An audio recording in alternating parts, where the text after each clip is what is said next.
த்ரிஷா குறித்து இரட்டை அர்த்த பேச்சில் உதயநிதி மீது தஞ்சை கிழக்கு காவல் நிலையத்தில் வழக்கு தொடரப்பட்டுள்ளது. நேரடியாக பார்த்து வருகிறோம். த்ரிஷா குறித்து இரட்டை அர்த்த பேச்சு புகாரில் உதயநிதியை கைது செய்ய போலீசார் வருகை தந்திருக்கிறார்கள். உதயநிதி மனைவி கிருத்திகாவுடன் தற்பொழுது போலீசார் பேச்சுவார்த்தையில் ஈடுபட்டு வருகின்றனர்.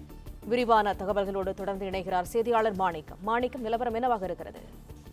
தமிழ்நாடு சட்டமன்ற எதிர்க்கட்சித் தலைவர் உதயநிதி ஸ்டாலினை கைது செய்வதற்காக காவல்துறையினர் அவருடைய நீலங்கரை இல்லத்துல சூழ்ந்திருக்கிறாங்க.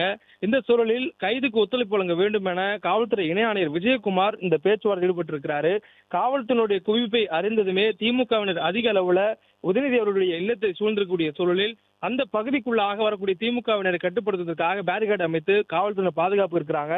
ஆனால் அதையும் மீறி பேரிகார்டுகளை தகர்த்து கொண்டு உள்ளே செல்லக்கூடிய நிலையில மறுபுறம் காவல்துறையினர் உதயநிதி அவருடைய குடும்பத்தாரிடம் பேச்சுவார்த்தை நடத்திருக்கிறாங்க. குறிப்பா உதயநிதி அவருடைய மனைவி கிருத்திகா உதயநிதியிடம் போலீசார் பேச்சுவார்த்தை நடத்திருக்கிறாங்க. தஞ்சை டிஎஸ்பி அழகேசன் தலைமையில உதயநிதி வீட்டுக்கு போலீசார் வருகை புரிந்திருக்கிறாங்க. அது மட்டுமின்றி நேற்று அவர் தஞ்சாவூர் நடைபெற்ற ஆர்ப்பாட்டத்துல நடிகை த்ரிஷா குறித்து இரட்டை அர்த்தத்துல அவதூறான பேச்சை பேசியதாக அவர் மீது தஞ்சை கிழக்கு காவல் நிலையத்துல ஒரு வழக்கு பதியப்பட்டிருப்பதாகவும் அந்த வழக்கு விசாரணை அடிப்படையில உதயநிதி அவர்களை கைது செய்ய இருப்பதாகவும் சொல்லப்படுகிறது. மேலும் உதயநிதி அவர்களை கைது செய்யாமல் இங்கிருந்து செல்ல முடியாது என்று காவல்துறையினர் உறுதியாக இருப்பதாகவும் சொல்லப்படுகிறது. சென்னை நிலையங்களில் இருக்கக்கூடிய எதிர்க்கட்சித் தலைவர் உதயநிதி ஸ்டாலின் வீட்டை சுற்றி காவல்துறையினர் அதிக அளவில் குவிக்கப்பட்டிருந்தாங்க. அதற்கான காரணம் நேற்று தஞ்சை நடைபெற்ற ஆர்ப்பாட்டத்தின் போது அவர் பேசிய அந்த பேச்சு நடிகை த்ரிஷா குறித்து அவதூறான ஒரு இரட்டை அர்த்தமான பேச்சாக இடம்பெற்றதுனால அது குறித்து பல்வேறு மாவட்டங்கள்ல காவல்துறை காவல் நிலையங்கள்ல புகார்கள் வந்து கொண்டிருக்கிறது.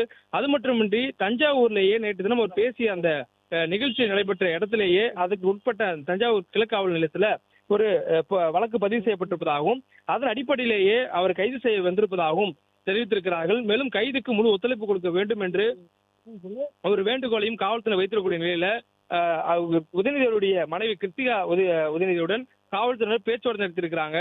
தஞ்சை டிஎஸ்பி அழகேசன் தலைமையில உதயநிதி வீட்டுக்கு போலீசார் வந்திருக்கிறாங்க. தஞ்சாவூர் போலீசாருக்கு பாதுகாப்பாக சென்னை நீலாங்கரை போலீசார் அந்த பாதுகாப்பு பணி ஈடுபட்டிருக்கிறாங்க. இருந்த போதும் திமுகவினர் அதிக அளவில் குவிந்திருக்கக்கூடிய நிலையில திமுகவுடைய மூத்த நிர்வாகிகள் மூத்த தலைவர்களாக இருக்கக்கூடியவர்கள் முன்னாள் அமைச்சர்கள் வருகை புரிந்துறாங்க. முன்னாள் அமைச்சர் மா சுப்பிரமணியன் அந்த காவல்துறை பேச்சுவார்த்தை உடன் இருந்தார். திமுக தலைவர் மு க ஸ்டாலினுடைய மருமகன் சபரீசன் வந்திருக்கிறார். அதே போன்று முன்னாள் அமைச்சர் நேரு வருகை புரிந்திருக்கிறார். வழக்கறிஞர் பிரிவினை சார்ந்தவர்கள் உதயநிதியுடைய இல்லத்திற்கு வருகை புரிந்திருக்கிறாங்க. காவல்துறையினர் எந்த வழக்குக்காக கைது செய்தாலும் அது குறித்து முன்கூட்டியே விசாரணைக்கு வரும்படியான அழைப்பாணை கொடுத்திருக்க வேண்டும். முறையான ஒரு அழைப்பாணை கொடுக்காத சூழல்ல கைது நடவடிக்கையை ஏற்றுக்கொள்ள முடியாது என்று திமுக சார்ந்த அவர்கள் காவல்துறையினர் பேசி வர்றாங்க. அதே நேரத்துல கைது செய்யாமல் எங்களால் இந்த இடத்தை விட்டு நகர முடியாது, உதயநிதி அவர்களை கைது செய்ய வேண்டும் என்று தஞ்சாவூர் டிஎஸ்பி தலைமையில் வந்திருக்கக்கூடிய காவலர்களும் அவருடைய வீட்டுக்குள்ளாக பேச்சுவார்த்தை நடத்துறாங்க. இறுதியில காவல்துறையினர் உறுதியாக கைது செய்ய வேண்டும் என்ற நடவடிக்கைகள் தான் இன்று தினம் இறங்கியிருப்பதாக சொல்லப்பட்டிருக்கிறது. மேலும் உதயநிதியுடைய பேச்சை கண்டித்து தமிழ்நாடு முழுவதும் பல்வேறு இடங்களில் தாவேகாவினர் தங்களுடைய கண்டனங்களை தெரிவிக்கும் வகையில ஆர்ப்பாட்டங்கள் நடத்தக்கூடிய திட்டமிட்டிருப்பதும் சொல்லப்பட்டிருக்கிறது. மேலும் நடிகை த்ரிஷா குறித்து இரட்டை அர்த்தத்தில் பேசிய உதயநிதி மீது நடவடிக்கை கோரி தஞ்சை காவல் நிலையத்தில் தாவேகா மகளிர் அணி சார்பாக ஒரு புகார் கொடுக்கப்பட்டிருந்தது. அதே போன்று த்ரிஷா குறித்து இரட்டை அர்த்தத்தில் பேசியதாக கூறி உதயநிதிக்கு எதிராக தாவேகா சார்பில் இன்று மாநிலம் முழுவதும் போராட்டம் அறிவிக்கப்பட்டு அந்த போராட்டம் நடத்தப்பட்டிருக்கிறது. மேலும் போலீஸ்ல புகார் தெரிவிக்கப்பட்டிருக்கிறது. ஆர்ப்பாட்ட அறிவிப்பு தொடர்ந்து அந்த கைது நடவடிக்கைக்குள்ளாக தற்பொழுது ஆளும் தரப்பாக இருக்கக்கூடிய தாவேகா அரசு ஈடுபட்டிருக்கிறாங்க. இந்த புகார் கொடுக்கப்பட்டது அனைவருமே தாவேகாவினர் பெரும்பாலுமாக தாவேகாவினர் சார்ந்துதான் உதயநிதிக்கு எதிராக அவருடைய பதிவுகளை பதிவிட்டுறாங்க சமூக வலைதளங்கள்ல. அதே போன்று காவல் நிலையங்களிலும் தாவேகா சார்பாகத்தான் புகார்கள் கொடுக்கப்பட்டிருக்கிறது. அதே போன்ற ஆர்ப்பாட்டங்களும் தாவேகா சார்பாக தான் நடத்தப்படுகிறது.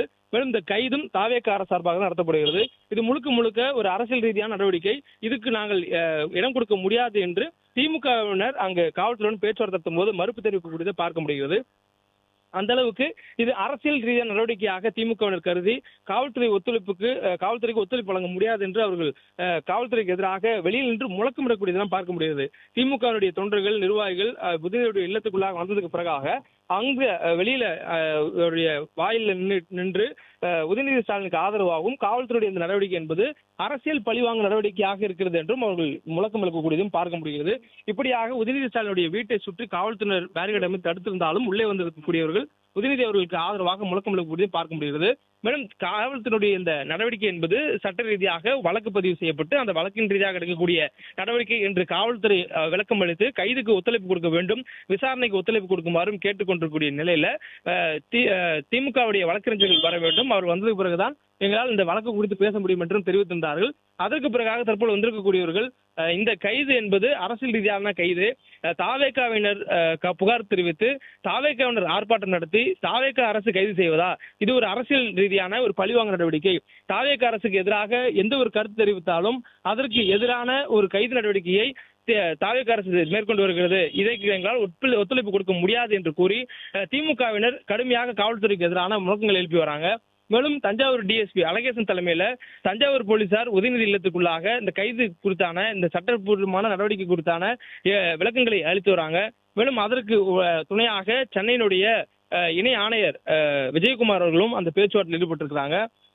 உதயநிதி அவருடைய மனைவி கிருத்திகா உதயநிதி அவர்கள் உதயநிதி சார்பாக பேசி வராங்க.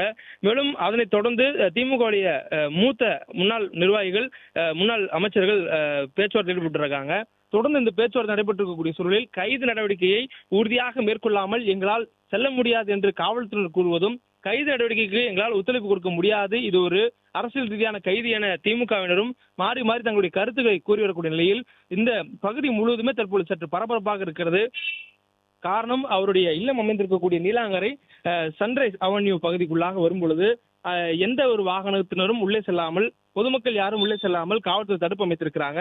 அந்த பகுதிக்குள்ளாக இருக்கக்கூடிய வீடு இருக்கக்கூடியவர்கள் மட்டும் உள்ளே செல்வதற்கு அனுமதி கொடுக்கப்படுகிறது. அதே நேரத்தில் உள்ளே இருந்து வெளியே வருவதற்கு தடை இல்லை. ஆனால் வெளியே இருந்து உள்ளே செல்வதற்கான தடையை காவல்துறை விதித்திருக்கிறாங்க. குறிப்பாக ஊடகத்தினர் சார்ந்தவர் கூட உள்ளே செல்லக்கூடாது என்ற முறையில கடுமையான தடுப்புகள் அமைத்து காவல்துறையினர் இங்க இருக்கக்கூடியதை பார்க்க முடிகிறது. தொடர்ந்து இந்த பகுதிக்குள்ளாக செல்ல வேண்டும் என திமுகவினர் முயற்சி செய்து அந்த பேரிகேட், காவல்துறை அமைத்துள்ள பேரிகேடை பிடுங்கி தள்ளுமுள்ளில் ஈடுபட்டு கடுமையான ஒரு வாக்குவாதத்துக்கு பிறகாக அவர்கள் பேரிகேடை தகர்த்து கொண்டு உள்ளே சென்றிருக்கிறார்கள். இப்படியாக இந்த பகுதி முழுவதும் ஒரு பரபரப்பான சூழல் இருக்கக்கூடிய நிலையில காவல்துறையினர் கைது செய்தே தீர்வோம் என்று இருக்கக்கூடிய நிலையில திமுகவினரும் இந்த காவல்துறை நடவடிக்கைக்கு கடுமையான கண்டனங்களை முன்வைத்துறாங்க. இந்த கைது என்பது இதற்கு முன்பாக திமுகவினுடைய ஜென்சி என்று சில இளைஞர்கள் பேசிய போது அவர்கள் மீது கைது நடவடிக்கை, அதே போன்று திமுக சார்ந்த நிர்வாகிகள் தாவேகா அரசு மீது ஏதேனும் குற்றச்சாட்டு வைத்தால் அவர்கள் மீது நடவடிக்கை, கைது நடவடிக்கை என்று இருக்கக்கூடிய சூழலில் தற்பொழுது திமுகவுடைய இளைஞரணி செயலாளர், சட்டமன்ற எதிர்க்கட்சி தலைவர் மீதும் அதே போன்ற ஒரு பாணியில் கைது நடவடிக்கை எடுத்தால் அதற்கு எங்களால் ஒத்துழைப்பு கொடுக்க முடியாது என்று கூறி கடுமையான ஒரு வாக்குவாதத்தில் காவல்துறையினோடு திமுகவினர் ஈடுபடக்கூடியதை பார்க்க முடியுது. தொடர்ந்து இந்த நடவடிக்கை என்பது முறையான ஒரு விசாரணைக்கான அழைப்பான ஏதுமின்றி நேற்று ஆர்ப்பாட்டம் நடைபெற்று முடிந்து புகார் கொடுத்த உடனேயே கைது என்பதெல்லாம் சட்ட ரீதியான நடவடிக்கை அல்ல. எனவே அதுக்கு எங்களால் ஒத்துழைப்பு கொடுக்க முடியாது என்று திமுகவினர் திட்டவட்டமாக கூறி காவல்துறையுடைய அந்த கைது நடவடிக்கைக்கு ஒத்துழைப்பு கொடுக்காததை பார்க்க முடிகிறது. பிளே ஸ்டோர் மற்றும் ஆப் ஸ்டோரில் இருந்து பாலிமர் செயலியை QR கோடு மூலம் பதிவிறக்கம் செய்யுங்கள். செய்திகளை உடனுக்குடன் பெறுங்கள்.